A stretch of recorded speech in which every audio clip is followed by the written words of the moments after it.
It's the unknown staring down a vast stretch of our coastline. How much fury will Cyclone Alfred bring? Southeast Queensland is in the eye of the storm, but the danger zone stretches as far south as Lismore, a town all too familiar with the ravages of nature. Lismore, in the heart of New South Wales' Northern Rivers, is a flood-ravaged community. In 2022, the town copped one of the worst natural disasters in our country's history. We've lost our belongings, lost 2 cars. It's been really, really tough. We're going to need a lot of psychological help.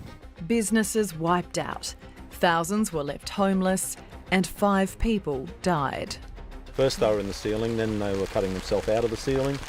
It wasn't a disaster, it was a quantum level above that, it was a catastrophe. We're ready for disaster, but we're not ready for catastrophe. You didn't know what you're going to get into. Like, you didn't know, from one rescue to the next, what was going to happen. Emergency services were overwhelmed. It was volunteers, now dubbed the Tinny Army, who answered the many calls for help. I remember this bridge. I remember watching this, and I mean, at one stage that was pretty much underwater. Yeah, we started bringing all the people, just not only myself, but all the other boats as well, bringing people back to the bridge because it was safe and dry. And then later on in the day, I think midday or a bit after midday, the water started flowing over the top of that bridge. Who knows how many lives they saved? The resilience that we witnessed a year on from the disaster is set to be tested again. Locals asking, what are we in for when Cyclone Alfred hits? And Lismore Mayor Steve Krieg joins me along with local builder and member of the Tinny Army, Joel Jensen. Steve, how's the town?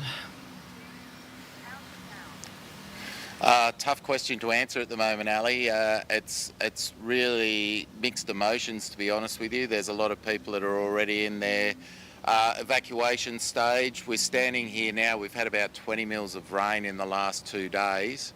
So it's a very unique situation to prepare for an event where you've really had no build-up. And so, yeah, there's a lot of people on edge. There's a lot of heightened anxiety in the community as well, because there is that fear of the unknown, and that's what we're dealing with at the moment. Yeah, and to think you're under threat again, and it is different this time. We know Lismore's history with floods, but is it built for a cyclone?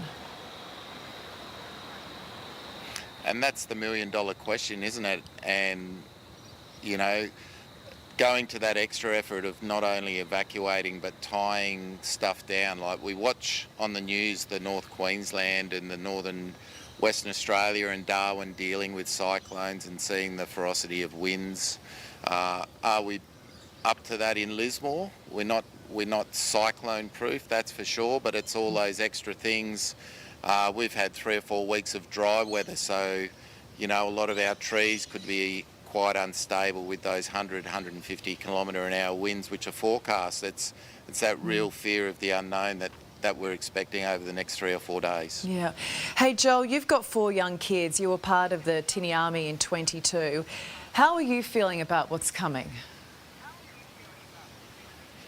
Probably like what Steve said, a bit of that unknown, because there's been so many different sort of forecasts or whatever else. I think chatting to a heap of mates and that around too that have got businesses, we're all a bit in the same boat when it comes to the uncertainty. But my wife and I made the decision on Monday, Tuesday's late, that we're just gonna start to prepare, start to pick things up, just because we can't go through it again. We're just going to be on the safe side and hope for the best, prepare for the worst. Yeah, that's what you got to do. And look, I know your house is on a hill, but your construction business is in town. You lost everything last time and rebuilt. How many times, though, can you pick up the pieces before you go, we're done?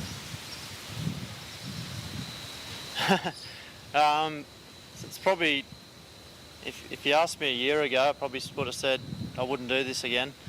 Look, it definitely would be, it wouldn't be easy, not sugarcoating it, but at the same time, I think I'd like to think I could dig in again with the help of the community and go again, but yeah, it wouldn't definitely wouldn't be easy.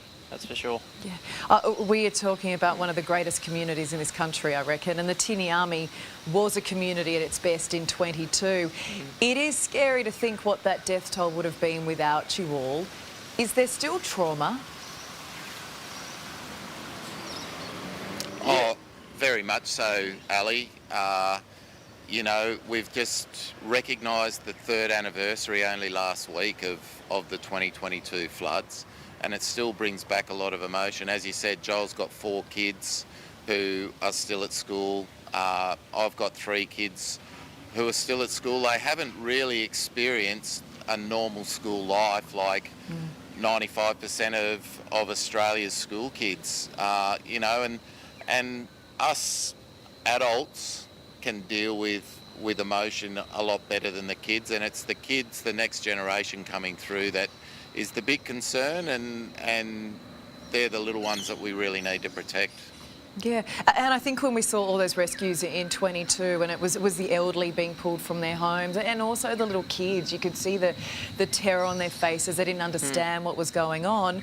Joel, how are your kids? How have you explained what's coming, and how do they sort of feel that you've got this storm coming again after what they went through not that long ago? Yeah, look, we've probably sheltered them from it a little bit at the moment, because especially probably my eldest daughter, through the flood, she probably copped it the most because she was old enough to understand sort of the extent of it.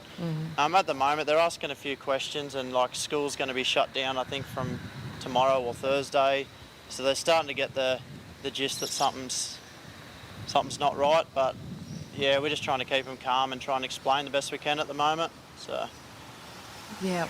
Look, I mean, unfortunately, you guys have gone through not a cyclone, but you know, natural disasters. There are many people north of you in southeast Queensland who haven't. What can you tell them so they are best prepared for whatever is coming?